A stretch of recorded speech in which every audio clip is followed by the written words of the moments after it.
Hi guys, তোমরা সব ভালো আছো? আশা করি ভালো আছো। তা আজকে তো সবাই জানো আজকে রথ। তা আজকের রথে তো আমরা যেতে পারছি না, বাচ্চাদের নিয়ে যেতে পারছি না। আজকে এখানে বৃষ্টি হচ্ছে, মানে মেঘ করে রয়েছে, বৃষ্টিও হয়েছে।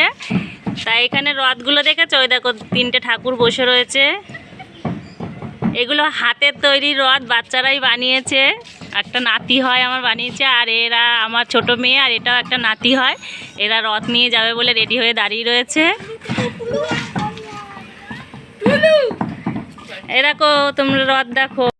এই রথগুলো কারা বানিয়েছে বলো তো? এই যে এ একটা বানিয়েছে, আর এই একটা নাতি হয় আমার, এই নাতিতে বানিয়েছে।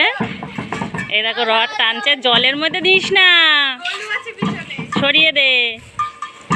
এবার সরে আয়, সরে আয়। এই দেখো রথ টানছি। এই দেখো আমাদের নিশু ভাই চলে এসেছে রথ টানবে বলে। এই দেখো ওরা জগন্নাথ নিয়ে রথ নিয়ে যাচ্ছে, আমি যাচ্ছি না। তা তোমরা ওদের আশীর্বাদ করো, ওরা যেন পরের বছর আরো বড় রথ করতে পারে, সেই আশীর্বাদই করবে। চলো টাটা।